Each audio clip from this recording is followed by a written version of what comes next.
that no one puts forth the idea of an afterlife with no God, but just, there's an afterlife. No sort of reused again, in a sense, like your materials and carbon and all that, all the rest of it, and what happens, but when your body's decomposed. But yeah, I mean, it doesn't have to have a God there to explain an afterlife. yeah, it's kind of funny that no one puts forth that sort of theory. Even the Buddhists kind of have a God character, and it makes me question, why did these people need a God character? But what makes that, them need someone that is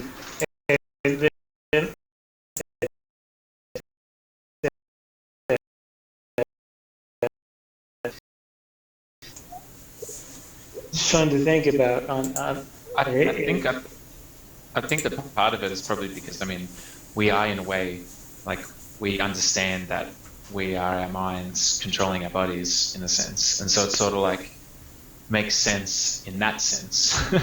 If you can imagine like another mind or body, I mean another mind or something external to our mind, which we know is external to our body. In this, well, it's part of our body, but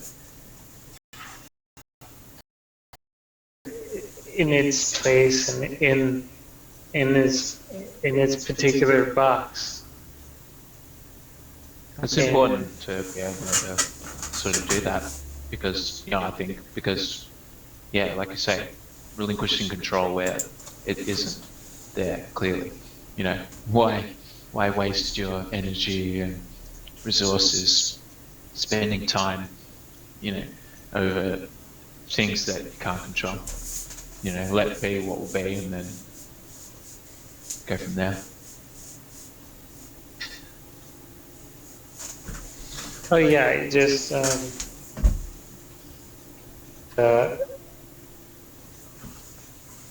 it makes me curious as to why people need this control when they, there's no reason to feel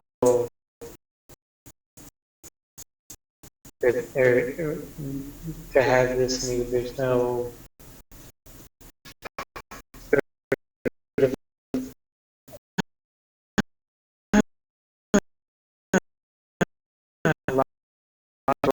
more anxious, but certainly you feel like you have less control over how you feel about your surroundings in a sense.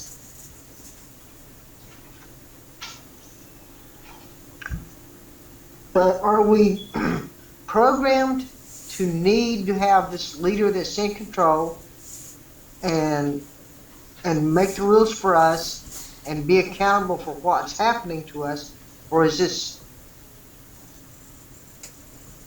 an issue is this a trait that they were born with, or is it taught? I don't know. That one's hard to say because there's definitely a lot of you could say that there's a lot of it leans towards the genetics, but it also it could lean just as well lean towards the environment as well.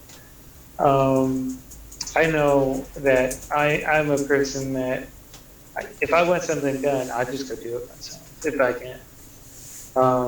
Other people, they'll just they'll buy they'll go get a professional plumber or whatnot, and then they'll spend that money. I'd say like potentially a percentage of it is taught. I mean, I would attest to that individually because, like I was brought up believing that, well, being told that it's the system. So, is before I would even make a decision about it. I mean, God existed in my life, like, or whatever it was that it meant that was it. He did. And I went about things and, would pray and ask for God for advice and all sorts of weird shit. And I mean, that was taught to me. And I can see that because, I mean, yeah, that's what I was put in to begin with, or whatever, if you want to make that make sense. But I mean, if you look at like civilizations over across, the world, different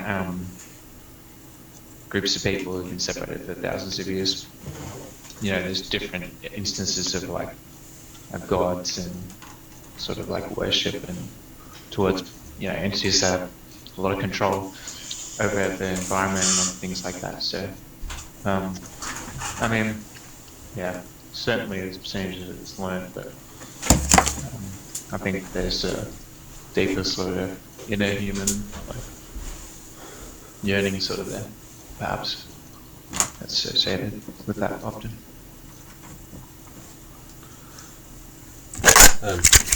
Well, as far as going back to I and my sister, we when I say raised it with the Christian idealism, I'm talking Southern Baptist and Church of God, Pentecostal. My grandmother was Pentecostal, and I spent some time in church with her, and then of course most of my church experience was in Southern Baptist, which is also pretty fundamentalist. Yeah. But for some reason, even at a young age, I tried to pray, and it just, I got just as much good out of it as if I were talking to myself. Even at a young age, that absolute belief, I couldn't dredge it up. It wasn't there. Yeah, I mean, I swayed, numerous times back and forth, between sort of like a real strong conviction that I sort of was having some communication with God, and then, something would come crashing, blaringly different to how I was praying or what I thought I'd heard or whatever. And then I'd go, this is no different than chance, at being able to predict either A, what's going to happen in my life, or B, being able to change the outcomes. It's just not influencing anything. So, yeah, that's sort of, I guess, I don't know, some people might bridge the gaps, and they do there's a sort of a fallacy where sort of like only take the good, like you pray all the time and then like one good thing happens and it's like, yes, it's vindicated all that prayer, it's sort of accounting for all this empty space of not getting an answer, I suppose. And that's what a lot of like church groups and prayer groups and all that are about. It's like putting as many things as we can on the table to pray about, so that when something sticks, we can all like get around it and go, oh wow, isn't it amazing that God moved in this way? When really, you just had so many things that you're praying about. One of those things is bound to go positively in a way that you could pray, say that God moved in that way. So yeah, it's sort of like a whole, if you stay within the church in a sense, I reckon it's very difficult you have to pull away from, I guess, the church environment. Otherwise, yeah, you can't think through it anyway. But for me, even as a child, I wasn't really comfortable in church. I really rather not be there. I went through the motions because I was supposed to. That's to be any other way was totally unacceptable. And I wouldn't have dared voice my opinions, my doubts, my reservations, and I got on the spiritual but not religious horse, and I rode that shit forever.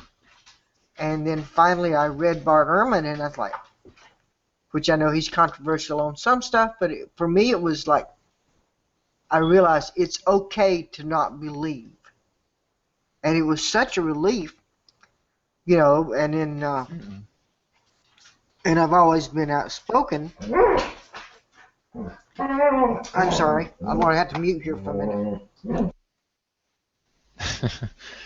The 2-year-old, was it a bloodhound? A box hound, something like that.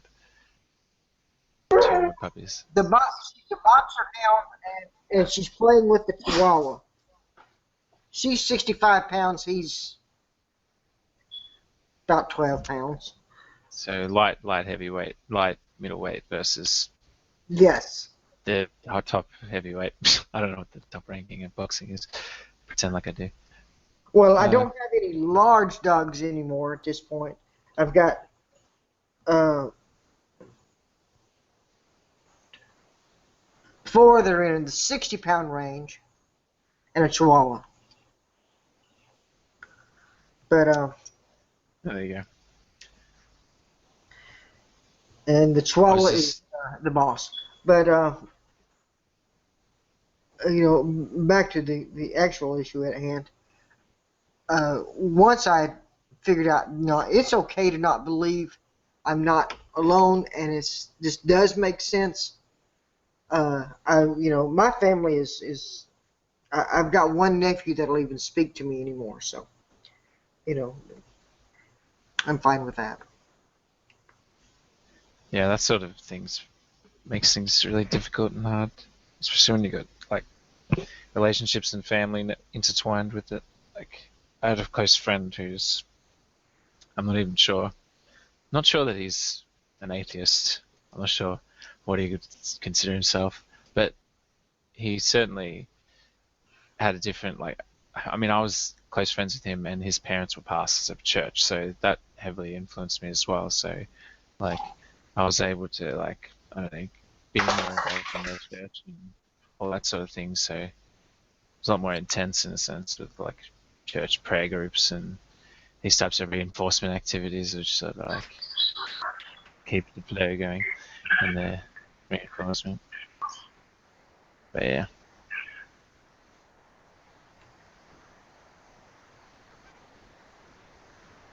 Quantum, you would have only had some sort of school program in the UK.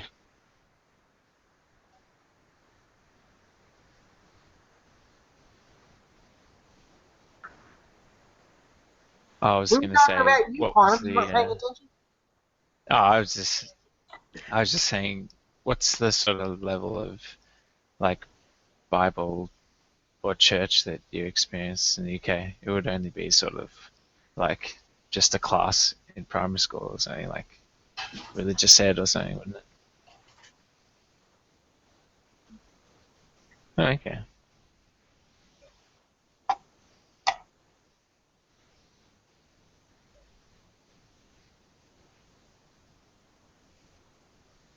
Yeah.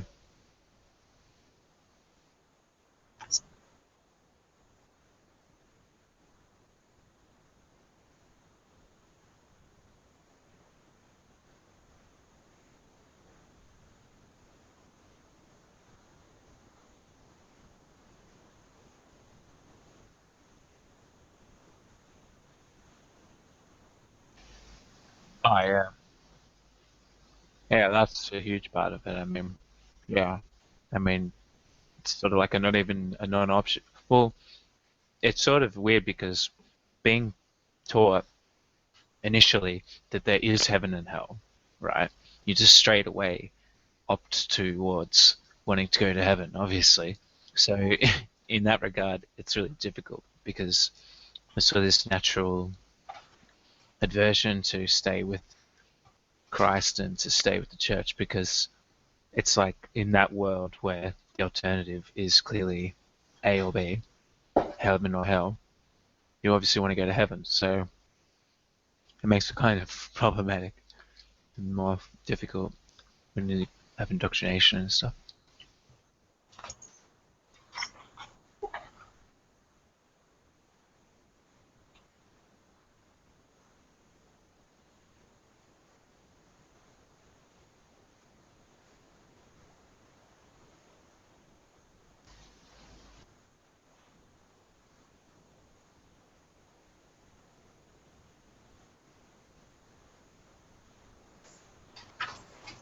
Oh yeah, absolutely.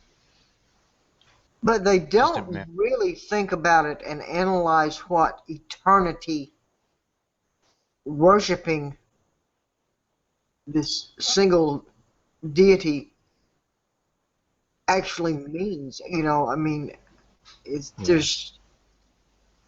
they don't People break that it down into what it actually means. They've just been sold this bill of goods, and they keep singing the same song, and they're quite sure it's wonderful.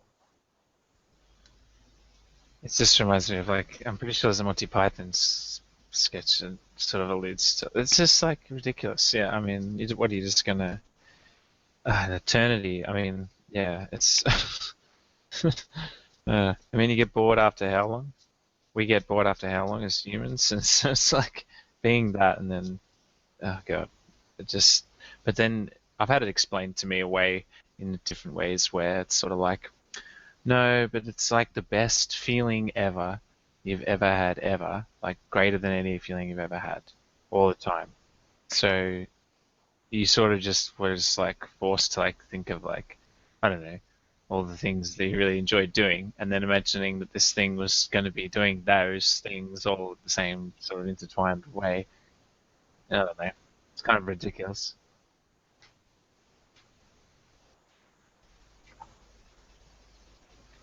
Well, I was brought up with the old streets of gold and everything is sunshine and wonderful, and you sing praises to God the whole time, and like It's almost like an after avoidance. the first few thousand years, those same songs kind of they're going to get old. Oh yeah, it will not be cool or hip in 100 years' time, whatever it is.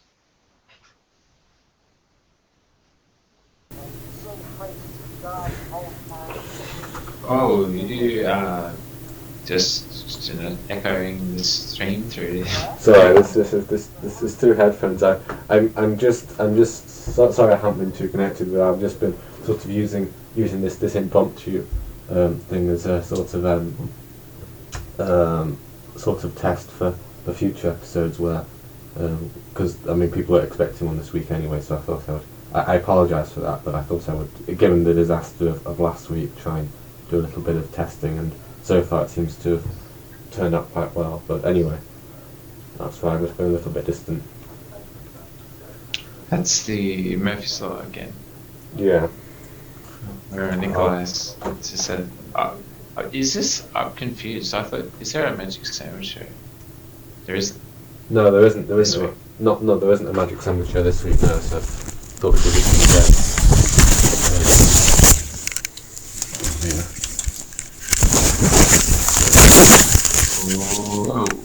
Arthur, what are you doing? What does it sound like? Sounds like it's unzipping or something. Are you getting undressed? I don't know what you're doing. No, it's the microphone. It's one of those one of those microphones that just hangs free, and I'm just moving it around, so that's probably what it sounds like. There's a lot of shuffling. Yeah. Anyway, I think. So basically, Yeah, the only way to make this discussion relevant is if I say that I believe in God, everyone. You have to come and tell me that I am wrong about that. I believe God exists, and that's my position, clearly. So if you think that God doesn't exist, you are a lunatic atheist who is as bad as Richard Dawkins sitting on top of Ricky Gervais and laughing. So, yeah. No, that was a bit ridiculous, but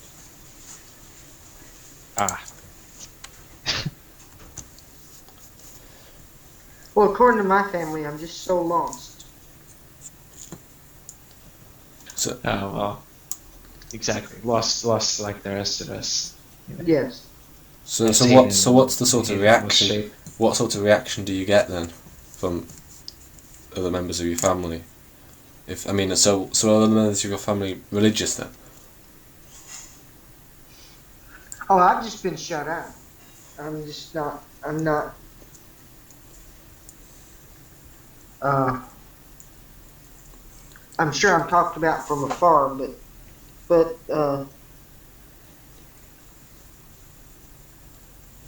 My there's no real yeah, communication. yeah. So yeah, my situation's split. I got some family that are still religious and some that mainly aren't. Now, particularly the younger ones aren't around the family, but yeah.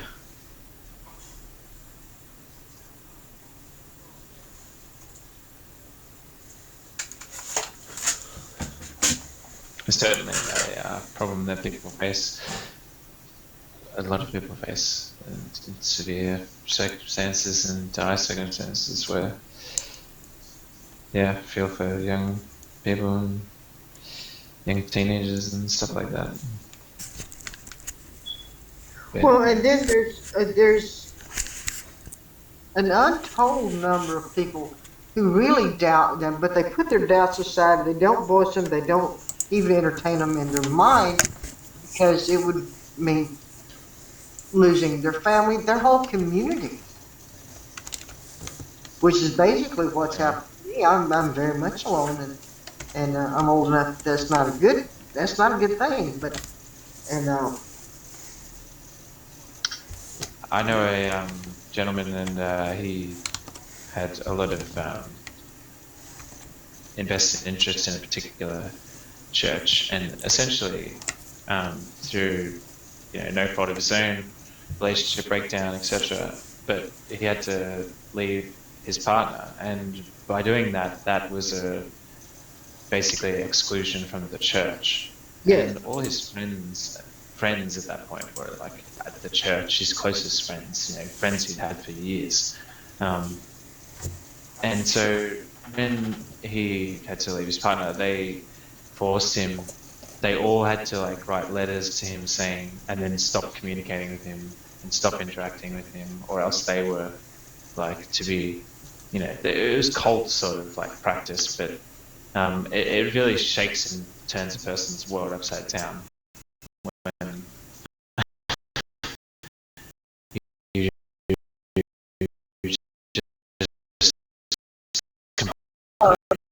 Jehovah's Witness. Uh, people lose their families, their whole community turns them out. They're left with nobody, nothing. yeah, it's devastating, and it turns their life upside down. And you have to start over. I mean, in some ways, in a lot of ways, a lot of respects, and yeah, it's kind of sucky. Years ago, when I was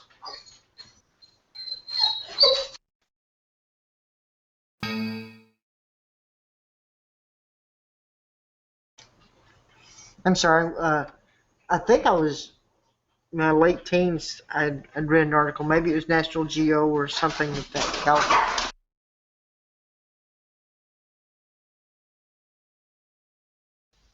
Well, we're having slight dog and microphone issues at the moment. I'm going to try and carry us over for a brief period whilst the fauna and the network are being taken care of. To a segment I like to call Find Something to Talk About. What can I find? Let me see here. Sarah Palin trying to say that immigrants should speak English. Oh, how ridiculous. But then what else would you expect from Sarah Palin? I was shocked to find she has an actual segment on CNN, I believe. Millions of viewers.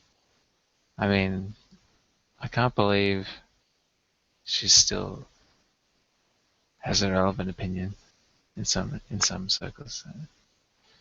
Don't know how that's possible. All right. What else?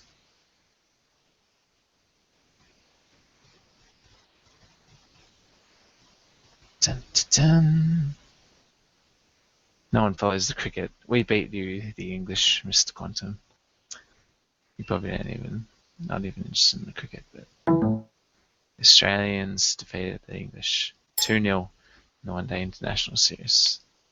Nobody cares.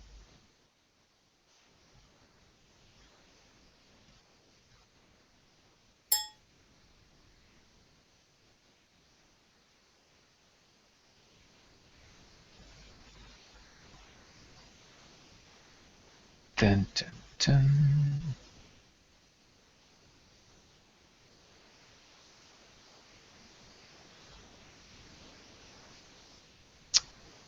Wow. Quantum Okay, has I'll deleted his try again. microphone, apparently. But yeah, let you go, Katie. No, you were talking about Sarah Palin. You know, it was scary enough that she still has an audience, and then the fact that Donald Trump is making as many waves as he is making. I'm so frustrated with my own country. If I It's were funny younger because like or rich, I would just be gone. I don't know what to think. I don't know, or which way to go. it's funny because like I feel like that sentiment is that view is quite actually common like among Americans. Like you see it like particularly like I mean Jon Stewart. I mean John Oliver would be someone who like would put a view those types of counter views and Jon Stewart and those types, counter to Trumps and conservatives in that sort of sense. And they have like a huge following and there's lots of different Americans that always sort of like, I mean, how do these presidents, some of these guys get in power? But I mean, it's the same question I keep asking in Australia. And it's sort of the small, I mean, the faults within the political systems. I mean, they're not perfect. They're better than tyranny, dictatorships, and whatnot. But it's sort of agonizing that you just have to sit back and watch like a bunch of people with different money fighting off to see who controls certain aspects. But I mean, there are other avenues for making change, like courts and getting everyone on board certain ideas and stuff like that. But yeah, I don't know. Do you feel like you're a minority over there, or do you feel? Oh, I'm definitely a minority. Okay. Just and especially in the area where I live. Oh. Yeah, certain pockets of the U.S. are particularly religious, sort of thing. This area is my whole state and the whole southern United States is Bible Belt. religious and right wing and I'll be a son of a gun if I can understand this. Yeah, it's funny because like it's the same here, like in Australia a little bit. A lot more people, I think, maybe not more people, but frequently, like the last election, it was a conservative government that got power. So it's equivalent of you're right in a way, but I guess you could describe it not quite as right. But our left's not quite as left, perhaps. I don't know. It's a bit weird, our government. But yeah, there's people that sort of just, I don't know, follow these, I don't know, racist and closed-minded and selfish and not future-driven and greed-driven and this type of thing, politics. It's sort of frustrating. Are you familiar with Dr. Robert Price? Yeah, I mean, yeah, what were you going to say about him? Well, he's, outspoken in his atheism. He is a mythicist, doesn't believe that Jesus ever existed. He's extremely learned, very well educated, and son of a gun if he doesn't think Donald Trump is the best thing that happened to us. He stated he was on the Skeptic Fence Show, which is another atheist podcast. And he stated there that he couldn't wait to vote for Donald Trump. And that just... Yeah, I mean, more money, more greed. I mean, it's sort of like if people with money are going to go Trump. I mean, it's simple, basically. Yeah, I mean, he wants to build a wall up, stop people coming in. I mean, it's like our Prime Minister just build a border force of boats to basically turn back all ships that was coming ashore. We had refugees coming by ships, and he just created a police force, basically. He created a police force to patrol the border of the country, the ocean, and anytime there's a boat, they just drag the occupants back to where they came from. And can people hear me? I'm just going to check. We take in refuge. Completely stopped. So we have no, like, that's how much control Australia has, I guess, over, immigration. But if you ask people here, they act like we have no control over it, and we're overrun, and there's all these sort of racial undertones around. When it's clear that we have the most control of like just about any other developed country in the world. Like Europe has people jumping the border. I mean, America has people jumping the border. Everyone has borders usually, but yeah, he just built this task force, and so yeah, we control 100% of the immigration that comes into the country. So, I mean, we take in, I don't know, some amount of refugees, but it's all controlled and stuff like that. So, yeah, it's frustrating. Like, yeah, people want to like control it even more, tell us to stop doing more. I mean, yeah. Well, it's certainly slowed down. I think, I don't know, they're not reporting on what the hell's going on. But we had busloads and truckloads of children, small children, coming out of South America and Latin America, seeking refuge here in the United States. And all these Christian people were at the border saying, turn them back, send them back. And these were children. There was one 6-year-old boy. He came, and all he had with him was his birth certificate. It was so bad at home that his parents had sent him on this journey alone. And he was from somewhere in South America. Yeah. And they didn't want him...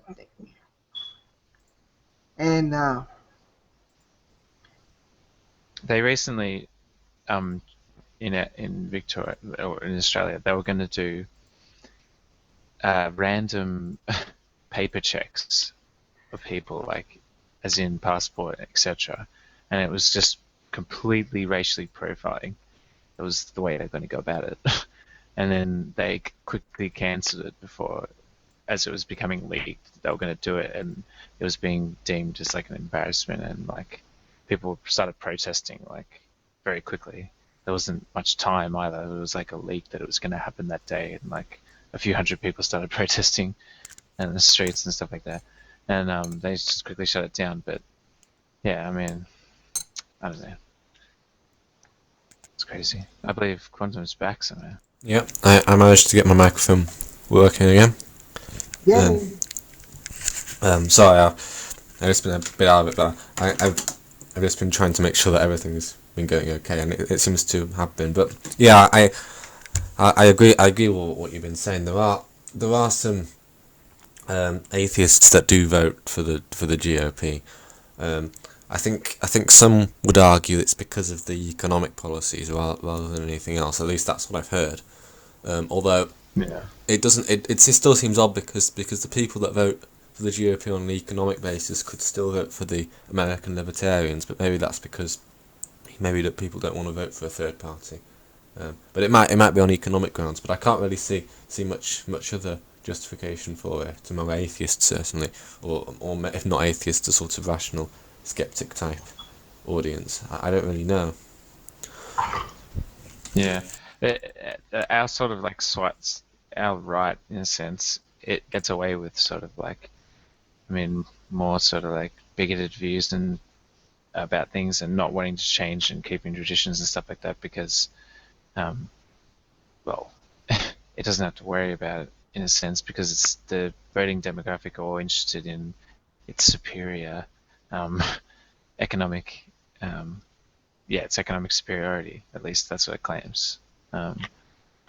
There's, you can argue it both ways in a lot of ways, but yeah, that's why people stick with it. But it's just a shame because, I mean, there's more important issues at hand in a sense, but not willing to tackle them or vote for them because everyone's voting for the more money-driven party. Well, from my point of view, I mean, I'm actually not 100 miles away from the GOP on their economic policies. I mean, I wouldn't ever consider voting for them. Although, I mean, in terms of economics, I quite like Ronald Reagan in terms of his economic views. But I mean, if I was an American, I'd still probably vote Democrat or maybe the Libertarians. But my point of view on the economic stuff is that I'm more in favour of sort of a free market based ideology. But that comes, you have to understand, that comes from a UK context, which is probably not the same as someone living in the US, because of course in the UK we already have a rather socialist system anyway. I mean, we have nationalised healthcare, which is something that I definitely agree with, whereas America doesn't have nationalised healthcare. So the context is important. They have Obamacare now, don't they? I don't really know what Obamacare is. Well, that's I don't know what that is. tinkered and screwed with to the point. It's not really it's not a socialized healthcare system such as England and a lot of the other and some of the European countries have, including and Canada.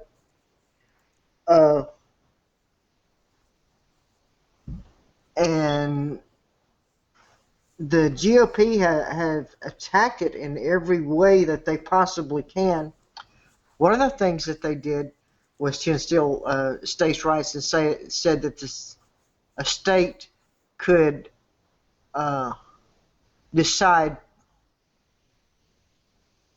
to not take on the Medicaid issue. And so it's just sort of like, they've crippled. What is it? What is Obamacare? Like, what do you get? What does an average American get from Obamacare? Would they get anything from Obamacare? Like, would you be able to personally get something because of Obamacare now? Well, yes. Okay, I can speak from my situation. In my situation. Oh, we don't have to get personal like in that way, but I just mean like, can the average person sort of like access it? So it's sort of like specialized. So it's sort of an amount of healthcare that's paid for. It's an amount of healthcare. It depends on your income. I see. Yeah, that makes sense. And, so if you're lower income, you can access it. You can get a certain amount, depending on your income. Yeah. It'll pay so much toward an insurance policy. Okay. There is an insurance policy that I can get that it will pay the whole policy, but that policy is so lacking. Yeah. It's policy. out of pocket. It's a health policy. The co-pays exceed my yearly income. Yeah, insurance. I don't know. Insurance is just a fraud, isn't it? It's just basically saying it's taking everyone's money. I mean, it's profiteering. It's racketing. I mean, how is it not? I don't know how it's not. It's so frustrating. I mean, I know that. I mean, maybe Quantum could explain it to me because I'm horrible with economics, and maybe this is what you need in a free system or whatever. But I mean, maybe you don't need it. But insurance just seems to me like. I mean, there should be just this access to a net that everyone's contributed to that you can bounce from, or if you need for particular reasons, but you got to pay it back. So it's still a loan, but it's not like. I mean, anyway, I don't know. Just paying someone money. I haven't paid car insurance because it's an option here, even though it's sort of silly because I could hit anything and pay any sort of amounts of money, but by choosing not to. I've now been driving a car for over 8 years, and so especially if I was paying full comprehensive insurance for my car over those periods of time, like I would have paid far more money than even if I lost my current car right now and hit some other car and had to pay for a recent, like even a pretty expensive car. Like it would have to be a very expensive car. So you don't have to have insurance in Australia then? No, you have to have a car license, and you're crazy not to have insurance. But yeah, you don't have to have insurance. It's not a legal requirement to be driving on the road. You have to have a registered roadworthy vehicle. So it has to be gone through a roadworthy check prior to its initial registration, and then if a cop sees that it's not roadworthy, they can, you have to get another one. But yeah, you don't have to actually have insurance. Sorry. I mean, in the UK, you have to have insurance. It's illegal to not have it. And I mean, I as far as health insurance goes, I'm don't get me wrong. I'm against health insurance. I think we should have a socialised healthcare system. Well, I say that as someone that does. I think it works very well. I mean, America is one of the few developed countries that doesn't have socialised healthcare, which is, I don't know. It's pretty like scary, crazy. I just so thankful I don't live there. Every time I think about that, I mean, it's just, yeah. The big issue in the States is that the vast majority of people have no idea what the difference is between socialism and communism. And you can't make them understand that there's a difference. They don't want to know that there's a difference. Yeah, it's like left or right. Yeah, it's not. I think it's even more subtle than that, because I would never consider myself a socialist, but I'm very much pro socialised healthcare. I mean, by UK accounts, I'm fairly to the right in terms of economics, but I obviously, I mean, even the Conservative Party in the UK doesn't want to get rid of the NHS. It's all about preserving the NHS. I mean, to me, a socialist a socialist simply represents the position where where property and ownership is controlled by the local community. It's quite similar to communism in the sense that communism is where the government controls property, and socialism is where the local community controls property. But that doesn't mean that you can't be in favour of something like socialised healthcare or a benefits system or a welfare system. I don't think being in favour of being anti-socialist doesn't mean that you're anti-welfare, anti-socialised healthcare, and so on. At least from my perspective, it doesn't. And anyway, that's that. I mean, I think America would benefit to have socialised healthcare. It just seems to be one of the few developed countries that doesn't have it. I mean, I can't really think of any other developed countries that don't have. I don't know of any other developed country that doesn't have socialised medicine. And But who's gonna pay for it? Dun, dun, dun. Never gonna happen. It may happen. yeah, Obviously. you can put the numbers out there all day long, and these people, they won't understand it. They can't read it. They've already got this preconceived idea in their head, and there's nothing you can do to get past it. And no, I'm not a socialist. We have oh, sorry. Let you finish what you're saying. No, I do believe in a democracy, but even within that,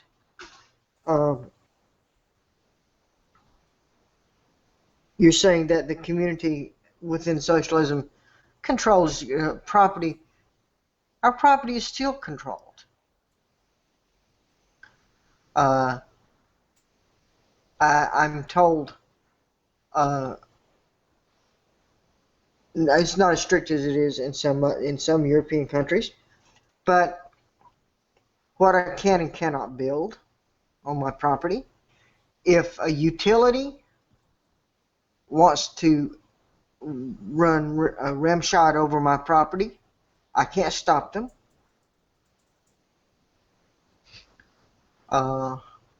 There's a thing called eminent domain,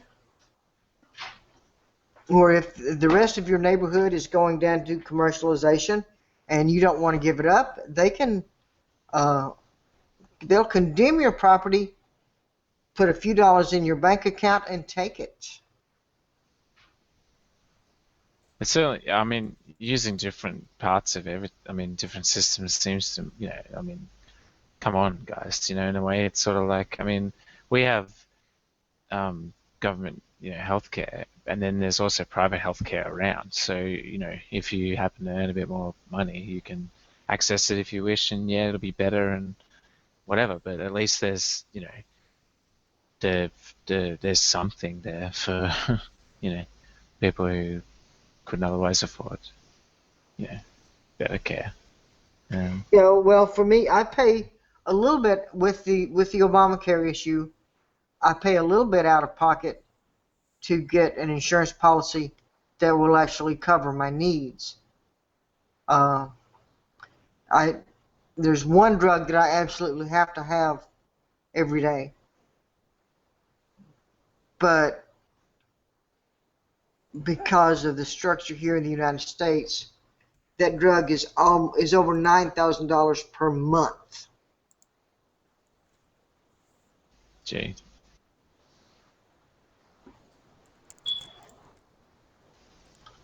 It's crazy expensive. I guess. Can you? I'm not an American, so I don't really understand this. So what is Obamacare? Is that some attempt by Barack Obama to get socialized healthcare in America? What the Obamacare, what it was intended to do to begin with, was that depending on your income bracket, you were given X amount of dollars per month to apply toward an insurance policy. And originally, if you could not afford that, you were supposed to have been able to get Medicare, which covers everything pretty much. But did that pass through then, or does Obamacare? It passed through partially.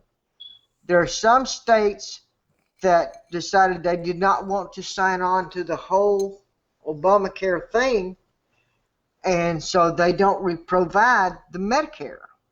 I live in one of those states, so I have to get the Obamacare, or I have to have some sort of insurance policy, or be fined. So just out of interest, if you have, I'm getting quite a bad echo. If you have an emergency, you break your leg or something, and you have a very low income, I guess they would treat you. My sort of idea of what would happen is they would treat you in hospital, but then they'd give you a bill. And what happens if you can't pay that bill? Okay, that depends on which hospital you went to. The local hospital here does get federal funding, and they are required to stabilize you. They would have to treat me and put a cast on my leg.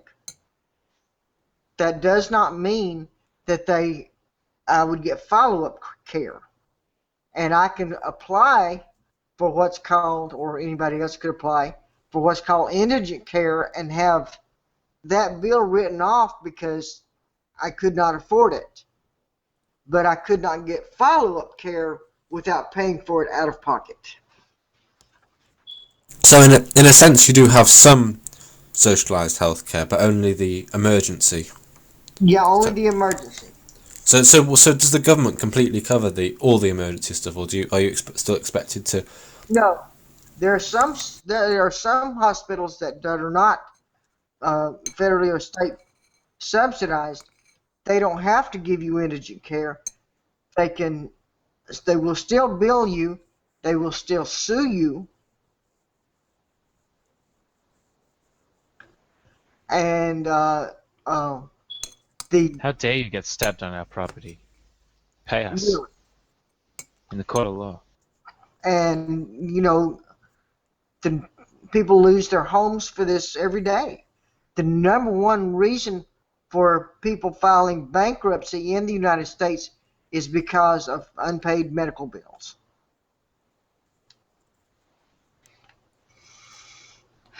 And I haven't read up on it and hadn't heard anything more about it in several days. There was a man that was, and I don't even know what state it was. It said it was here in the United States. That was arrested and charged for robbing a bank. He was trying to get the money to pay for his child's chemotherapy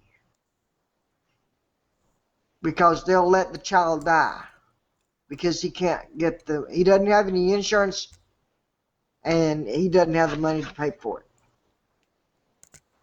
I mean, I can fully understand that. I mean, I can only assume based on, I mean, the American justice system isn't any better than the American healthcare system, so I can only imagine what happened to the poor guy after he was caught doing that. Yeah, the fact that he was in this tight spot won't be looked at. He'll still be charged with it. He'll still be tried for it.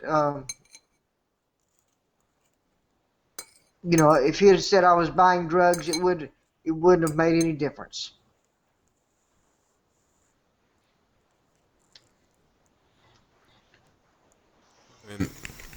So, I mean, I guess Obama hasn't really done that much then to sort of move towards socialized healthcare. I mean, I guess he's tried. Obama has really. I admire the man to no end. He has been cut off at the knees every way he turned. I mean, I'm guessing that's because I mean, I find American politics quite difficult to understand because it's such a different system to what we have. I mean, you have like a Congress, don't you, as well, which I'm given to understand is Congress and a Senate. Oh, okay, yeah. And they have to approve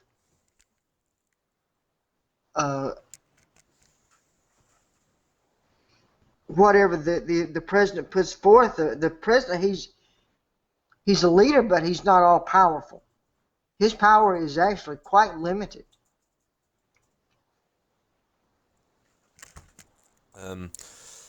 Yeah. So sorry, I'm just trying to do two things at once because someone's told me about my microphone being quite loud.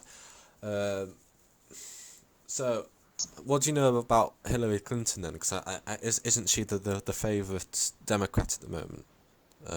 What's her views on social? I'm not sure who the favorite is because I no longer have TV, and so what I'm getting off the internet, and because of the sites that I go to and whatnot, a lot of that's quite biased, and I don't have a true picture. I know that Hillary Clinton is getting media coverage, but Bernie Sanders who's not getting as much media coverage, but he's making a splash, and I like Bernie Sanders. He says what he thinks, and now I prefer Hillary Clinton to anything that the Republicans have to offer. But or Trump. Oh yeah. And there's some speculation that Dick Cheney will throw his hat into the ring.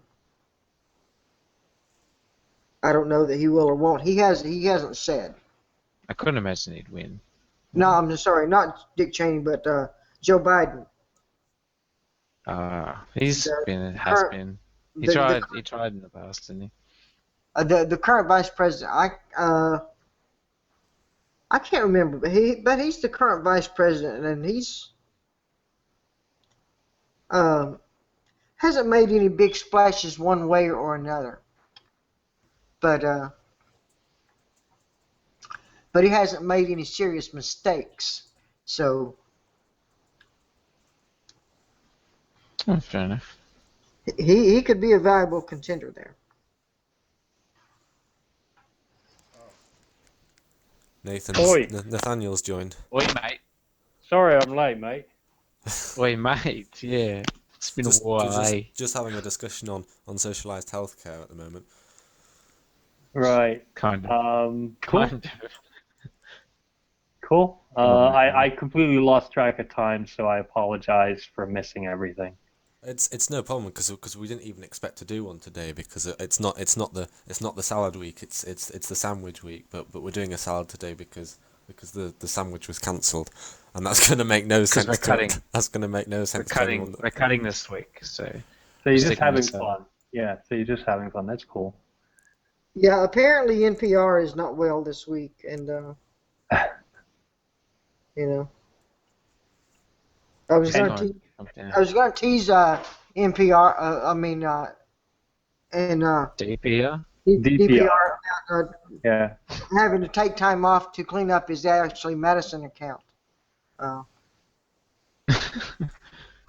Well, I don't know what you're talking about. So, moving on to other things that have nothing to do with DPR. Yes. NPR, quite right.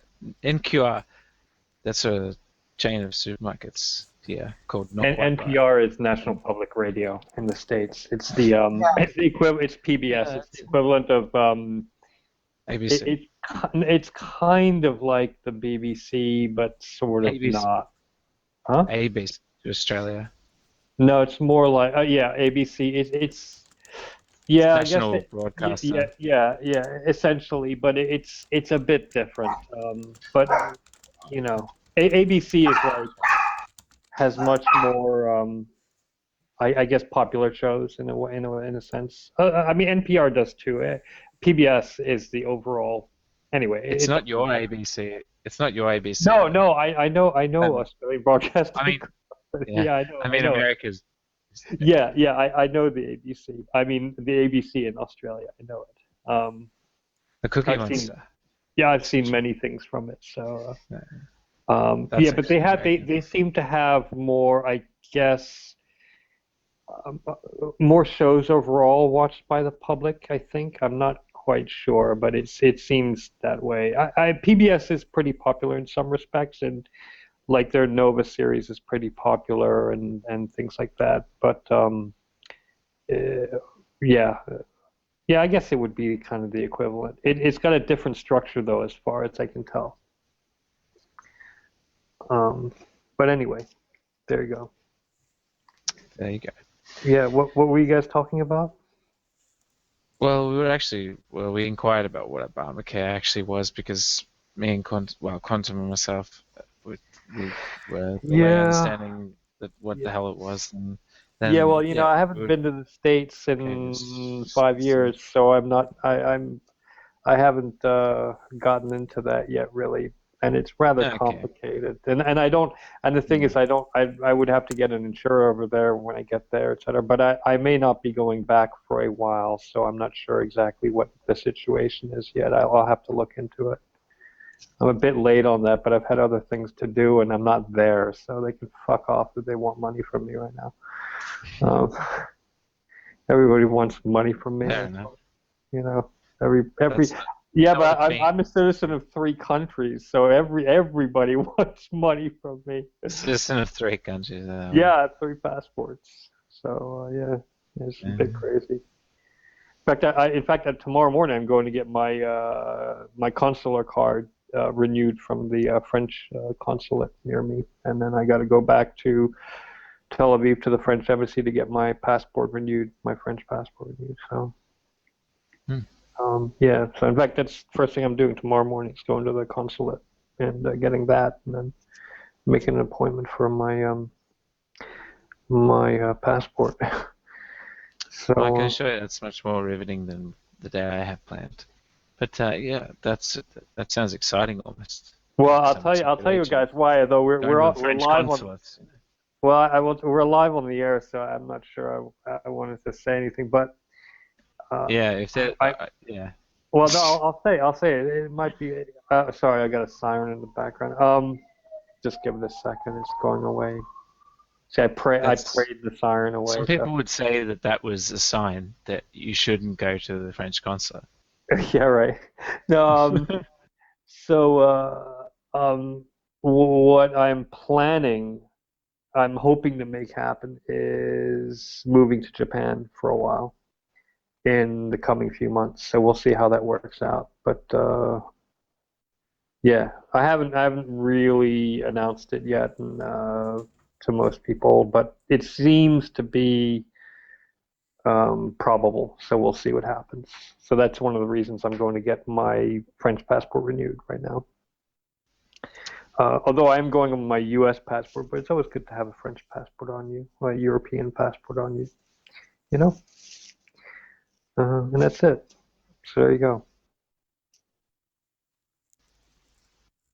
So I mean, I take it you're still living in Israel, is that right? Yeah. Uh, Yeah, I'm so, in Haifa. just out of interest, does Israel have nationalized healthcare, socialized Yeah, healthcare? yeah, completely. It's like France in almost every respect. You pick an insurer. It's a little bit different that you have different insurers. Like there, I think 3 or 4 big ones. I can't remember. I'm at one of the biggest ones. Everybody knows it, Maccabi, and I actually am paying for the top of the line insurance, which is really damn cheap. It's like $30 a month, and it comes in stages. So from the moment you get insured, you have all basic insurance covered, and then 6 months after, with my plan, which is the top of the line plan, you 6 months after you get like extra things, and then I think a year or two after you get everything, including like you can go see private doctors and they'll cover that. You can have even cosmetic surgery and they'll cover that, etc. So it's worth $30 a month, that's for sure. It's interesting that it's sort of one of those. Yeah, so you pay. It's healthcare. It's a nationalized healthcare system, but you can pay like per month towards it, sort of thing. But like over here, we pay. Everyone sort of pays like a levy on their tax income, and so it's sort of Yeah, like but that well, pays you for. have to have a healthcare provider. I see. They'll give you. I think they'll give you basic coverage for like the government will just give you basic coverage for free with your taxes. But I think by law or something, I'm not quite sure, but I think by law you have to choose a healthcare provider as well, and you can pay the very bare minimum, which is like I think like $5 a month or something, $3 a month. I can't remember. It's really, really cheap, and that'll give you all the basic Yeah, yeah. coverage, you know. So that's on top of your taxes, but you know, $3 a month. It's like I mean, it's nothing. Um, and then like it's subsidized for medicine too. So medicine, if you're prescribed medicine here, it's really, really cheap. Like I just had antibiotics because I had a major infected cut on my foot, coral cut from last month, and I got infected. And like I had like 2 weeks of antibiotics, and I paid I think $1.50 for it, for like 3 tablets a day for like 2 weeks. I paid like $1.50 for it or something like. I mean, it was just ridiculously cheap. That's pretty Um, cool. yeah. Yeah, and then like they also prescribed me bandages and stuff because I had to dress the wound every day, and that too, that was like $1 for all the gauze pads and medical tape I would ever need for the rest of my life. It's like, it's like I got a ton of it in my closet now, like bandages and stuff. So that was like an extra dollar, I think $1.15, something like that. It was really, really incredibly cheap. Not even, I think it was actually less than $1. I can't remember. Well, you get the idea, you know. So yeah, medicine is subsidized as well, but it comes from your, insurance payments. Essentially, so it's subsidized by the government and also your payout into the insurance system. So yeah, it's not like in America, you know. Have you guys ever lived in America? I don't know. Certainly haven't lived in America myself. Yeah, just heard from talking to different people, but yeah, I always just think how glad I don't live there. Oh God, I yeah. think of my current situation and imagine myself in that same sort of similar situation over there. It's sort of just like, oh, I mean, what harder to sort of like make ends meet or make a reasonable living. People literally go bankrupt. People literally go bankrupt in like with a 2-night stay in a hospital. They will actually bankrupt their family. It's insane, absolutely insane. We've got you basically join up to be an ambulance member, and then it covers you for ambulance emergencies, essentially. And so, but you're also covered under, if you're a concession, so you're low income or a pensioner, you're covered without having to pay that. But everyone else sort of pays for that, and that sort of covers for those sorts of things, which I guess is a little bit similar in a way. It's not too dissimilar to then paying a little bit for your sort of like health insurance, like some sort of health insurance, I think. Yeah. Remember, I get the top of the line one. Why wouldn't you? Yeah, when it's $30. Yeah, it's really. I mean, I'll tell you some of the things it covers includes like personal trainers 3 times a week if I want it. Oh, what? I'm not kidding. Like an ambulance will come to my house and pick me up if I can't get anywhere. Things like, I'm not kidding. Like that's all covered. A year from now, I can even go to like private hospitals and be like, essentially bare minimum, like I pay in a insured. So it's like, it's insanely good. I mean, it's just really, really amazing, frankly. Oh, and if I'm sick and I can't go out the door and it's not like an ambulance situation, they'll send a private doctor over to my place. That's sort of. Where do you live? In Israel. Ah. Yeah. It comes with its perks, would you believe? Yeah. the downsides, mind you. No, I was actually talking to somebody about that today. Let's all move there. It's $30 healthcare. No, I mean, like I was talking to somebody about my possible moving to Japan, and she was like, yeah, be careful. I'm like, there's no crime in Japan really. And she's like, oh, well, that must make a change from where you live. I'm like, no, there's not really any crime here either. I mean, there's some, but it's like I've never seen or heard of a mugging here. I've never heard of like any of that stuff in my neighborhood, and from like friends who live in other neighborhoods, it's just not something that comes up. What really everybody's worried about all the time overseas is the war situation, but look at the last war. Like, I think it was like 6 Israelis died, civilians during a month of fighting. I mean, you have more chance of getting killed by like, a passing car on the fucking street than you do from that. So, I mean, there was a time when it wasn't like that. There was a time when it was really like hundreds of people were losing their lives, but it's no longer the case. I mean, they've really, they put up huge defenses that seem to work quite well. I mean, I've seen them working above me during the war last year, where we had, I think I even was on one of these shows actually when we had a siren call last year, and there was a incoming missile, and like I had to go for a second to take shelter in the. Yeah, I mean, I've seen them intercept missiles right overhead. It's amazing. Yeah, I'm not saying that it doesn't have. I mean, I'm not saying it's impossible that people don't die, but like it's completely changed. It's not like it used to be in the past. I mean, it's it has changed so far. So I'm kind of glad for that. But yeah, in terms of like normal violent crime, it's not really up there on the list. I mean, yeah, it's not Japan. It does exist. Japan even it exists, but it's extremely rare. But here, it's not like the U.S. or anything like that. It's it's comparable to like lots of places in Europe, as far as I know. Um, The you US know, seems to be the US seems to yeah, be yeah, better for that. I mean, we got. I mean, we have. I mean, there's a fair bit of violence and sort of I don't know stuff that yeah, occurs, I guess. But I mean, it's like yeah. it's still low chance it's going to be in your proximity. Like, well, it might be in your proximity, but it's not going to influence or impact you personally, if that sort of makes sense as well. But yeah, I mean, yeah, it's interesting though. Wow. U.S. is way out of hand. It's. Look, I don't think the United States is going to change until really the people themselves completely change their mind and say, it's no longer worth it. It's just no longer worth it. They have to change their entire culture. I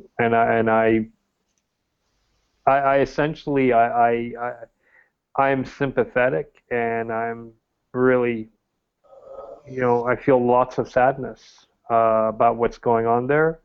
But in a sense, I feel the same way that I do with the Syrian civil war, etc. It's their society at large that creates this problem, and they have to fix this.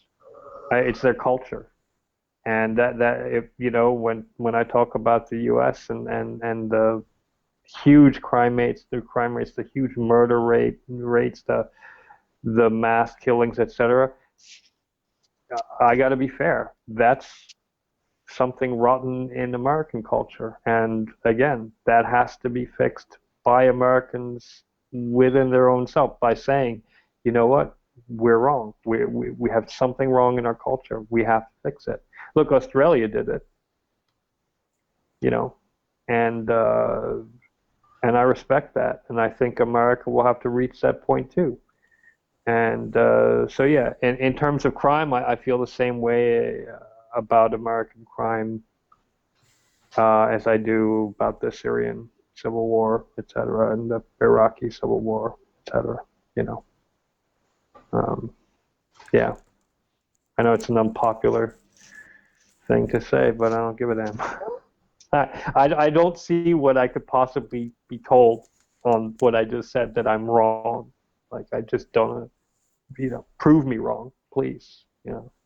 Show me that I'm wrong. You know. I mean, I mean, this might be an interesting point to ask people what they think about the WJBD shootings. So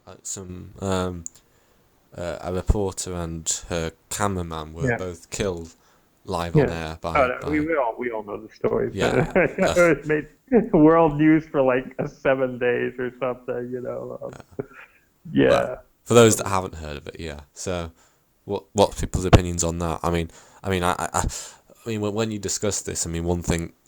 The family, as far as I can tell, the families of the victims have seemed to have called for sort of tighter gun legislation, which is not really Yeah, I know. uncommon in these sorts of instances.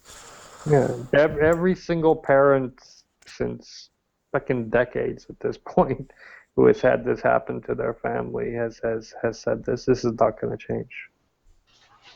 I know what the father said. He said, "Look, the press are on your side. Let's do something." It's not going to change. The problem isn't the message in the media. I mean, the media is talking about it. The media always brings up gun control. That's not the problem. The problem isn't the people in the media. The problem is the people, your neighbors, and people just don't want to face that. People who don't want to face that maybe this is a right that we're better off seriously curtailing, like most other civilized countries. Um, and as as forward thinking as America can be sometimes in some areas like Europe, America can be also one of the most backward things. I mean, we all know this. This is why creationism is such a huge thing in America, and why fundamentalism at large. I mean, this is the problem.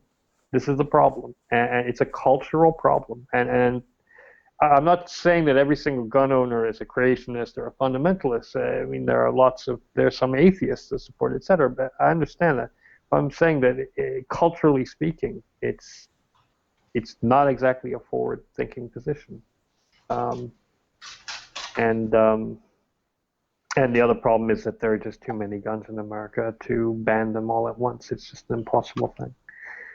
I mean, I recognize I've spoken to this point many times. I don't think it's possible. I would never support a bill that would try to ban all guns in America at once, because I don't think it's doable, and I think it would be a lost cause from the start. It's better to do these things in stages at this point. So, yeah. Nathaniel, I'll speak as an American, and as I am an American. Okay, but I reside here, and I am a gun owner. Yes. However, within that, and although I'm not licensed at the moment, I don't take my guns anywhere. I do believe that anybody who owns a gun should be licensed. Well, yeah, but anybody who does own a gun I mean, that's the law already. No, it's not. Where can you own a gun in America without having a gun license? I've got 6 or 8 guns. I don't have a license. I don't have to have a license. Where do you live? I live in Georgia. You can own a gun in Georgia without, I mean, even in Phoenix, you have to have a license to carry. No, I'm not talking about a license to carry. I can stockpile guns in my house till hell freezes over, and I don't have to have a license. But you already own those guns. You can't go into a store and buy a new one without a license. Yes, I can. In Georgia? Now, they'll do a background check on me, but that's not the same as having to have a license. Weird. Okay, I didn't know that. I don't know any other state that's open carry laws. I don't even have to have a license to carry the gun. The only time I have to have a license is if I carry concealed. Then I know. Yeah, I don't know. Yeah. But on the open carry, I can strap my gun on and walk down the street and. Yeah, but you still need a license to open carry. No, I do not. Really? No. That's not totally Georgia, not Texas. That's totally fucked up. Some other states. Yeah, that's totally fucked up. That's stupid. Look. I could see a compromise. Okay, not banning all guns, but essentially forcing everybody who has a gun to have a license, and forcing everybody to have a gun to attend, a certain amount of classes in gun ownership and gun safety, etc., and to have proper facilities at home with, I mean, I could see that as a compromise, but the NRA doesn't even want that. I just don't see the fucking point at this, But you're absolutely right. It's like I have to have a license to operate a vehicle on a public road.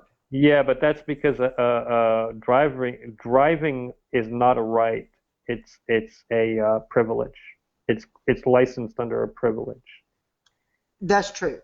Yeah, that's why they can. If we can enforce that, then we can enforce all gun owners having to have a license.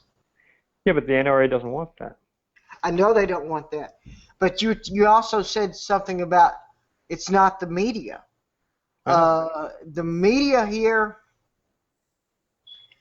is there were some laws 20 or 30 years back that were struck down concerning journalism, where at one point the journalist had to be able to say, yeah, I have evidence that what I'm telling you is true, and they don't have to have that anymore. They can just make up garbage. Because I am a gun owner, and and like I said, just plink around and shoot at tin cans and stuff. I don't hunt. I'm not out to hurt anybody. Well, I don't care. See, that's the thing. I'm not a hunter. I have hunted, but I'm not a hunter. But yeah. But I don't care if look, if people hunt, that's fine. I mean, to me, that's a legitimate reason to own a gun. It's not. Yeah. It's not why I would own a gun, but I've known hunters. They have invited me hunting. I have been hunting. I don't particularly enjoy it, but I'm not against hunting for hunters. Okay. But where I was going with that was the media, backed by the NRA,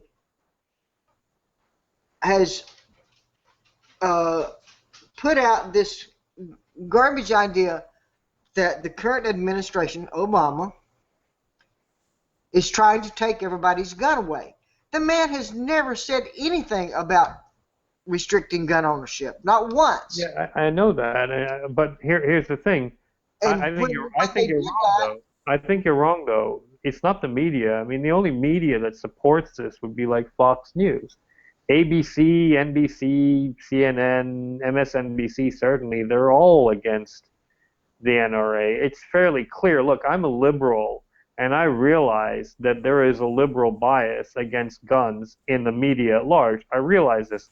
I happen to be for that bias, but I'm going to be completely honest and say that most people in the media outside of Fox News do not support the NRA position, and most media outside of Fox News does not represent any sort of gun ownership position.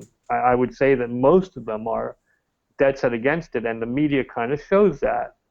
It's a bias, and I recognize it. But even with MSN and CNN and some of those, they're leaning more right as time goes on. That might well be the case, but middle of the road where they should be. That might be the case, but it's still fairly anti-gun overall. I mean, again, outside of right-wing media, I just don't think that most media represents, the NRA position or even gun owner position. But because of whether or not it came from Fox or whoever, the general consensus among the public is that Obama was trying to take everybody's guns, and so they have been stockpiling ammunition for the entire 8 years he's been in there. Yeah, I know. I mean, even 22 ammo, which used to be the most common.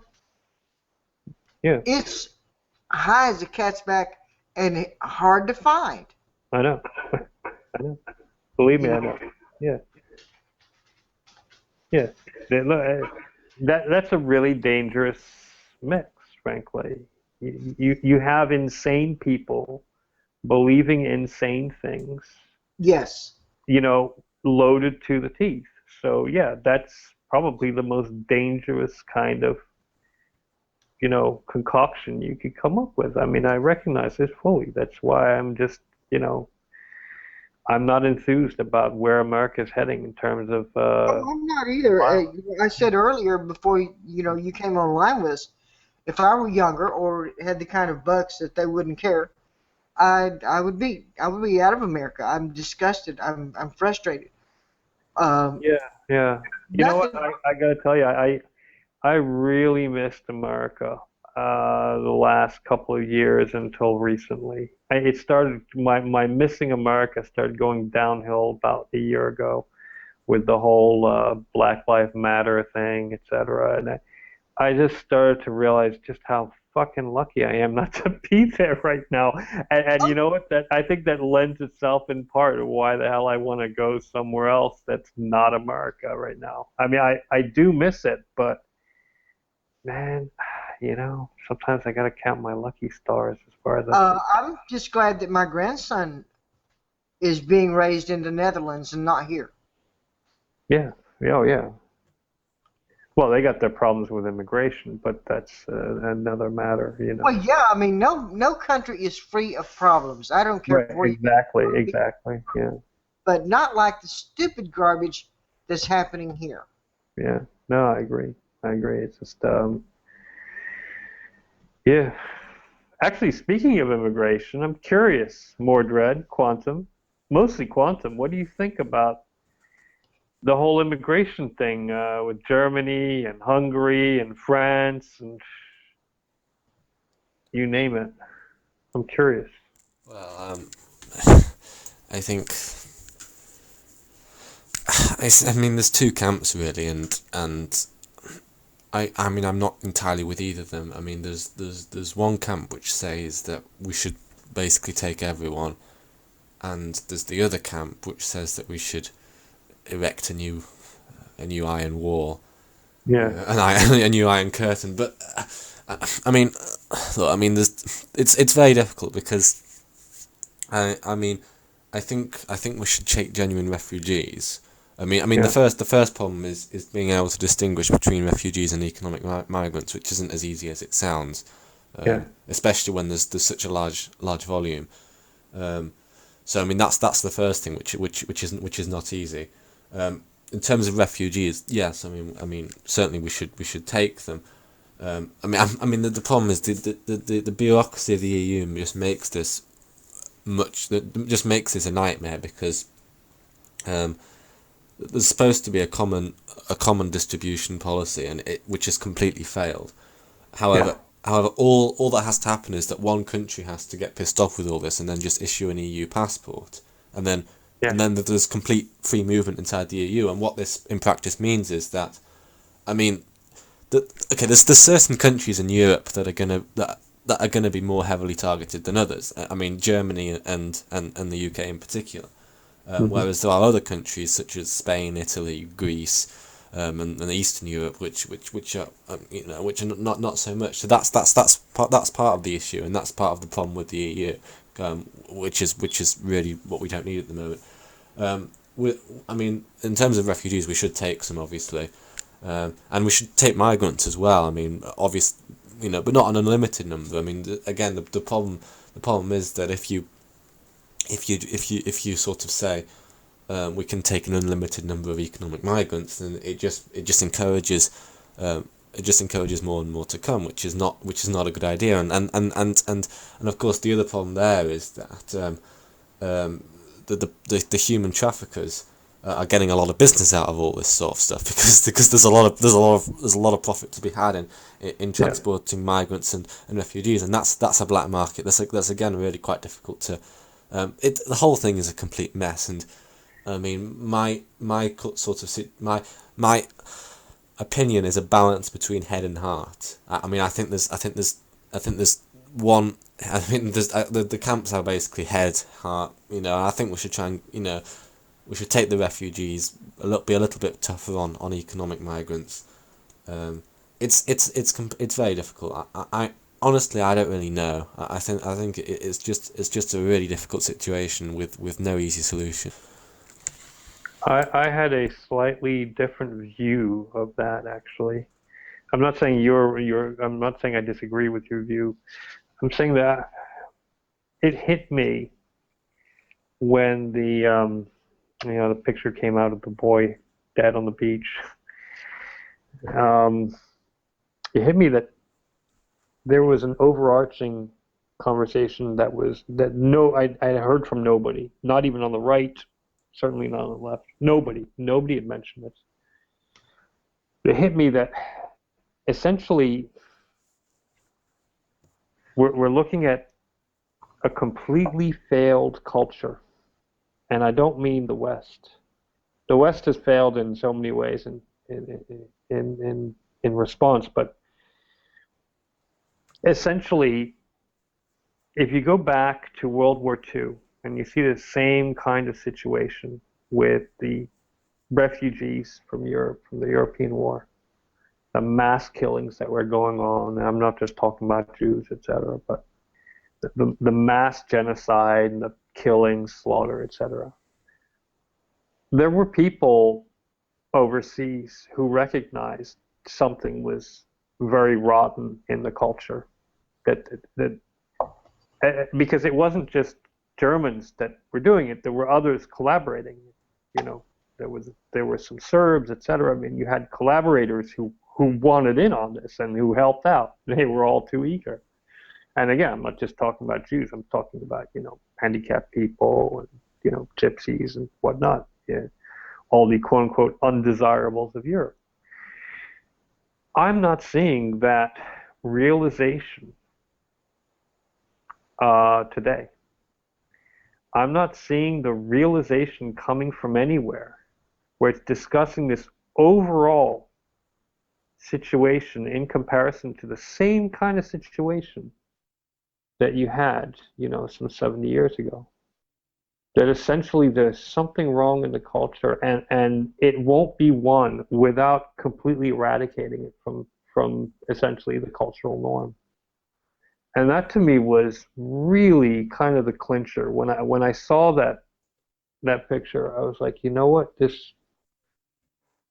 I felt both sympathy for the father and kind of, I guess, a jaded sort of passive feeling where I was like, you know what?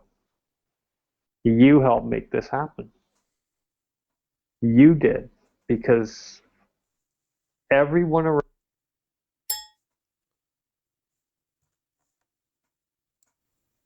I think the volume's gone off for some reason. Sorry, I got muted, but no, it's okay. So I was thinking, you know, yeah, the migrants themselves, the refugees, I shouldn't call them migrants really, they're refugees. But they had a hand in playing part of this. They, by their silence or tacit approval for years or decades, when it came to these actions towards other people, they approved of it or they said nothing. And now it's come back to bite them in the ass. And it's at that point that they're realizing, oh, this is terrible. But they don't realize that it was terrible when they were approving of it. They would never say that. And that to me is really something, it's a self-realization that I think that part of the world really has to come to grips with. It really is. And a lot of it has to do with religion, but I think also a lot of tribalism and cultural norms, etc. But I really think that's a conversation that people at this point should be having, especially in those communities. But why are we silent on this? We were saying I'm just a little bit confused. I'm not sure. Are you talking about a cultural problem in the West or a cultural problem in Syria and the Middle East? No, I'm talking about the Middle East. I'm talking specifically about I'm not saying we don't have cultural problems. Like I said, I have lots of critiques, and you heard some of them earlier, which made one of the people, what's his name I was talking to? Well, who's under Katie, but whatever. He thought I might not be American, but I am American. I can criticize where I see problems. But I think this is a serious cultural problem in the Middle East, and in a sense of their own making.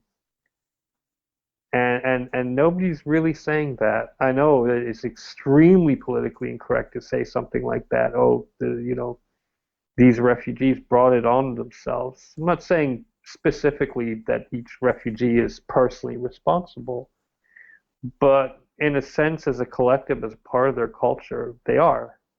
And they have to face up to that. And I don't see them wanting to do that, and I don't see anybody in the West wanting to say that they should. I think I don't think it's quite as clear as that, because, for example, so some of the quite a sizable chunk of the refugees are Kurdish refugees, and I can't help thinking that if the Kurds had formed Kurdistan, their own country, that country would have been secular and probably democratic as well. Well, I agree with you on that, and I've supported the secular Kurdistan for almost 2 decades now. I guess I'm not sure how long, but yeah. Of course, I can still see what you're saying, but I mean that the blame in this particular example lies squarely on Turkey. Turkey's actually in the EU, isn't it? Yeah. No, it's not in the EU. It's in Is it NATO. not? Oh, okay. Yeah, I wasn't quite sure whether Turkey was. Yeah, they wanted to join the EU, and a lot of people protested and etc. So it was never clarified. So they never joined. They never actually joined. They did want to join, but I think that's just plumb out right now. It's not going to happen now for a while, if ever, at this point. But no, I agree with you. But I'm talking about overarching cultural norm in that area of the world, or I should say this area of the world, because I'm sitting in part of it. Well, I mean, the fight is literally going on just a few kilometers from me across the border, so it's like a bit close to home. I mean, in terms of authoritarian, autocratic, theocratic regimes, I mean, the Middle East, there isn't really any. I mean, this is the only place I guess worse than the Middle East is North Korea, and maybe some of the sort of North African countries as well. It's. I mean, I mean, to be fair, I mean, some of our foreign policies, and I mean, America is going to be involved in this as well, haven't exactly helped. So the war in Iraq, for example, I disagree. This has got nothing to do with foreign policy. Yeah. I mean, I think we're basically agreed on we don't have any disagreements there. I mean, with regards to the war in Iraq, I mean, I think you said that you were okay with it, but it was sort of that's a bit. I mean, it's a bit simplified of your position, yeah. but I think if going in was a mistake, if going in was a mistake, which I think it was, but I think the bigger mistake was coming out. I think we shouldn't have left Iraq. No. Yeah, no, I agree with that. Yeah, I agree with that. So I think generally with foreign policy, the part of the problem is that, and this is the case of Libya as well. When you prepare to intervene in a country like this, you've got to have a long-term sort of view of what's going to happen, because the sort of invasion is the easy part. The difficult part is picking up the pieces, because of course what tends to happen when you collapse a dictator, the country tends to descend into anarchy, and then out of the anarchy you get another dictatorship usually. So really what you need to do is you need to make sure that you can deal with that. So I mean, one thing that you need to make sure is that you don't have a completely militarized civilian population who's probably very angry at this point, full of guns everywhere, and the country divided into these often religiously based factions. It's a complete and utter disaster. So I mean, I don't know. With regards to Syria, no one's really thought about going into Syria. I mean, I guess had we actually gone into Syria, perhaps the problem wouldn't have existed. I mean, retrospectively, if we had gone into Syria and none of this had happened with regards to Iceland and so on, we might have still been thinking, well, we've completely messed up. But I guess you just don't know how bad it's going to be. So I don't know. No, I would actually put to you that this would have happened regardless. Okay. I mean, it's not just Syria, is it? But that's actually my point. That all of this is essentially the culmination of years and decades and even hundreds of years of an attitude that nobody wanted to face, and nobody is facing today. That's my point. When Europe suffered through World War II, afterwards, people tackled that attitude head on. They realized something was rotten in Denmark, so to speak. Okay? Europe no longer has that same underlying attitude that it had for literally, 1,000 years, in a sense. There is no such soul searching in the Middle East right now. There is no such soul searching. And I think that's the real problem. And I think that this war will not end until that happens. And I think in a sense, all those people fleeing this war zone and not soul searching, not going public and saying, you know what, we gotta fucking change ourselves. They're not doing that. I think that, in a sense, makes it worse. And I don't see it ending anytime soon. That's my point. I don't think it. I don't think anything we could have done would have stopped it, and I don't think it has anything to do with our foreign policy, one way or the other. There's something rotten at the core. It was going to come out one day, sooner or later. That's it. Just like it did in Germany. I mean, yeah, World War I precipitated that coming out, but one day it was going to come out anyway. We all recognize this. We all recognize, in retrospect, we have the benefit of hindsight. That's great, but in retrospect, we recognize the fact that it had arisen many times. It had shown its ugly face many times in the history of Europe. And again, I'm not just talking about Jews. I'm talking about, other people as well, other ethnic minorities, etc. I mean, it had shown itself many times. And essentially, World War II was the culmination. I think that's essentially what the Arab world, the Middle East, is going through today. But I don't see the soul searching going on right now in those communities, which is very disturbing to me. And that's why I have no hope for it. And that's kind of, I shouldn't say I'm not sympathetic, because that picture broke my heart. But I just was thinking, who really caused that? Who really caused that boy to die? What really caused him to die? And the answer wasn't foreign policy, which is I think the completely simplistic way of looking at this. It doesn't address the real problem. It's the politically correct thing to say, but it's not true. That's what I think of the refugee situation right now. I agree with you that we really have to take these people in. I cannot, in good conscience, turn back people who are about to get slaughtered. I just can't.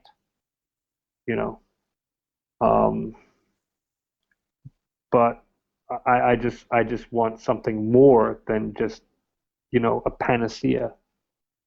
And that's all it is, really, is a panacea. Because when does it look like this war is going to end anytime soon? And I'm not talking just about Syria. I'm talking about Iraq. I'm talking about, the areas they're fighting in Kurdistan. I'm talking about the war going on in Libya right now. I mean, this is a fucking disaster area. Does it look like it's going to end anytime soon? Or does it look like it's actually going to be spreading? I mean, it's getting worse. I don't understand why people aren't sick to death of it and saying, you know what, we need to rethink this complete situation. We need to figure what's going on. And they don't seem to be doing that. I don't know. Maybe you have an answer that I do not see. Well, I think there's very little very little. I mean, certainly. I mean, even from the perspective of a head of an EU state, I think there's very little that we can do about the situation in the Middle East. It's just. No, I agree. I said that. Yeah. I think. I don't think we should give up hope, though. I mean, I think even countries like Saudi Arabia, which you might think are beyond hope. I mean, in terms of human rights in countries like Saudi Arabia, there is a gradual improvement. I mean, it may seem painfully slow in somewhere like Saudi, but there is a very gradual upward curve. So maybe it's just a matter of waiting. It might take 100, it might take 200 years, it might take 500 years, but that's the problem. Though. We don't have that long. But it's better than making it worse. No, it's not going to take that long before somebody gets a nuke and blows something up. Frankly, it's just shocking that it hasn't happened yet. And I dare you to try to find anyone in any security service in any part of the world at this point that would not completely agree with that statement 100%. Well, I mean, it's why I'm not particularly happy about Iran having nuclear weapons. I'm not. But I mean, which countries in the Middle East do have nuclear weapons? I mean, okay, Iran doesn't. Sorry. Just Israel. Just Israel. Well, I mean, Israel's completely culturally, Israel is completely different to any of the others. I mean, I suppose Pakistan does. I mean, I'm not sure if Pakistan. Yeah, but they're not a Middle Eastern country technically. But yeah, they're the subcontinent there, but they kind of fit the bill. Yeah. Yeah. But I mean, okay, that's good. I mean, I think there's cause for hope in this sense. What happens when the price of oil drops? And this is going to happen eventually because things like if you look at the price of solar panels, for example, the deflation in the solar industry is absolutely huge. In 20-30 years, solar panels are going to be dirt cheap, and with technological advancements, I mean, how it's going to be maybe decades, but eventually we are going to get something like fusion. And when that happens, the price of oil is going to drop. And what happens? To the Gulf states? What happens to Saudi, UAE, Oman when that happens? They go back to the Stone Age is what happens, But again, I don't think we have that long. I think it's fairly clear that we don't. That's the they're recently talking about having to cut back the expenditure, the government. Well, in fact, for the first time, because for the first time ever, Saudi Arabia actually went into debt. So it's the first time in their modern history that this has happened. But that happened actually because they're trying to kill the fracking industry. They're trying to. They have determined that fracking would essentially undercut them far beyond what anybody would expect. And so they decided to gamble. I mean, this is pretty much public knowledge at this point. They decided to gamble going into debt for the first time ever to undercut fracking, to try to basically kill off fracking in a price war. That's pretty much the main reason that they went into debt for the first time. It was last month that this happened. And they seem to be dead set on doing it again this month. I mean, this is going to be a long-term thing for them. They have calculated that they might pull this off by doing it, but the point is that it's not because they're running out of oil. It's because of a price war. It just happens to be a price war that really hits close to home. I mean, it's going to be. It's not ever going to be. The Middle East is never going to run out of oil. Before alternative forms of energy become far more economically viable than they do. I mean, I think this could happen sooner than you think, just on the basis of how fast the solar industry is deflating. It could be I could see this happening in 10 years. I don't think it's going to be that long before the price of oil completely collapses. Yeah, I agree with you. I actually think, maybe 10 years we might have completely alternative, sensible price solutions. I think that's not only probable, it's very likely. But again, I don't think we have 10 years. I don't think we have that long. You think that there's going to be? I mean, you think there's going to be nuclear war in under 10 years?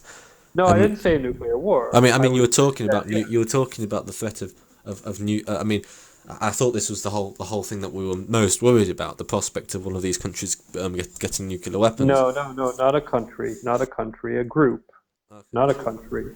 Okay, but I mean, I don't think most countries would be that stupid. I don't even think Iran, as much as I hate this deal, and I actually think that it should be voted against, and I think Obama is completely wrong on this deal.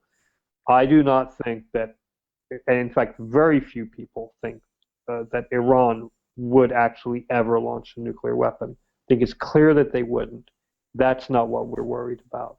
So that's not my worry. My worry is a group would get a nuclear weapon, and I'm not saying they would get it from a place like Iran. They might get it from somewhere else. They might Russia. make their own with some things stolen. Who knows? But the point is, I think that the probability of a nuke going off in Washington D.C. or New York City or London or something is very, very close to reality. I think there are a few problems with this. I mean, first of all, if any of these groups got their hands on a nuclear weapon, it would have to be. It wouldn't be homemade. I mean, it's so. I mean, it's so difficult to make to make nuclear weapons. It would have to be from somewhere else. No, it's not. It's not. It's difficult to make the uranium, but they could steal that, or they could buy it on the black market. But you have to. I mean, you have to enrich it to something like 95% enriched uranium. I'm saying they could steal the enriched uranium. Even if they managed to get their hands on 95% enriched uranium, then it's still really difficult because the way that you make a nuclear weapon. Actually, I'm going to be talking about how to make a nuclear weapon on Google Hangout. But okay, essentially the way it works is that you need to have a nuclear weapon. Basically, has a conventional explosive and a lump of U-235. And what happens is that the conventional explosive causes compression. Yeah, I mean, I mean, you should read The Making of the Nuclear Bomb by Richard Rose. Probably one of the best books ever written on the subject. The thing about this is it's actually really, really difficult to do because you need to get a critical volume of uranium, and if you don't make this weapon perfectly right, it just won't go off. I mean, these things. Yeah, I completely understand. And I'm not convinced that any of these groups would be able to have the scientific expertise to be able to construct one of these things. I think you're wrong. You're thinking of the Taliban sitting in caves. I'm not talking about the Taliban sitting in caves. I'm talking about sympathizers who are completely hardcore fanatics. Most of them, who we know happen to be engineers, graduated from Western universities for some fucking unknown reason, who believe in this. You think this could be some? This is going to be a Westerner. No. It's going to be a Middle Easterner, but did you not notice that a hell of a lot of terrorists and suicide bombers for some reason are like engineering graduates? Have you not realized? I mean, that like half of 9/11. The 19 hijackers were like engineers. A lot of the suicide bombers are engineers. A lot of it's the same. It's odd, but it's the same with creationists. For some reason, a lot of the pro-creationist people that claim PhDs, for some reason or another, are engineers. It's a bizarre correlation. Fine, but making nuclear weapons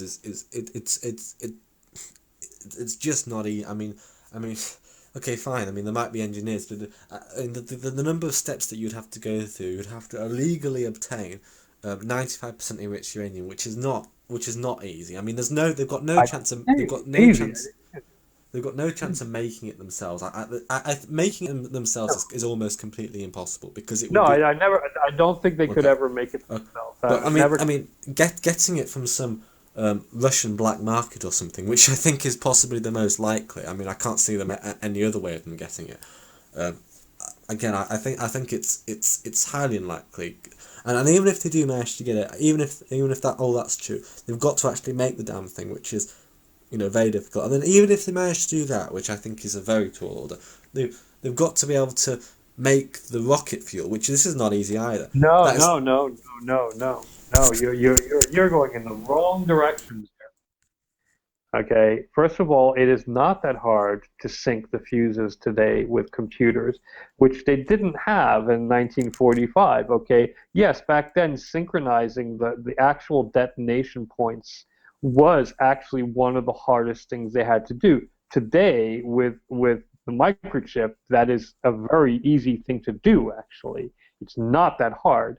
Lasers do it with Q switching all the time. I can buy a laser with Q switching with a simple ruby rod based laser with simple Q No, but switching. I'm talking in terms of the rocket fuel that would be required No, to get a new. To, you don't need a rocket. Nobody says that they're going to launch a rocket. No, that's not how they're going to do it. Put it in a fucking shipping container. It's going to be inside a port, and it's going to go off. How hard is that to do? They don't search most of these. They don't have the manpower. Even in Israel, here, they don't search most of them. I see the containers coming in from my window. I have a view of the port of Haifa. I know what it's like when they are loading and unloading these containers. I see it all the time. They don't have the manpower. Nobody has the manpower to search all of these right now. It's a big discussion in the security forces in Western countries, especially in America. Nobody like this. You could literally ship a bomb in a shipping container; it would get through. You could detonate it when it's right at the port to wipe out the entire port city. Most port cities are metropolises. Okay, you wipe out New York. So why would you need to launch a nuclear missile? And the thing is, if they actually did it that way, nobody would even find out who did it. If you launch a missile, we'll know. It's trackable. If it comes in through a shipping container, well, who sent it?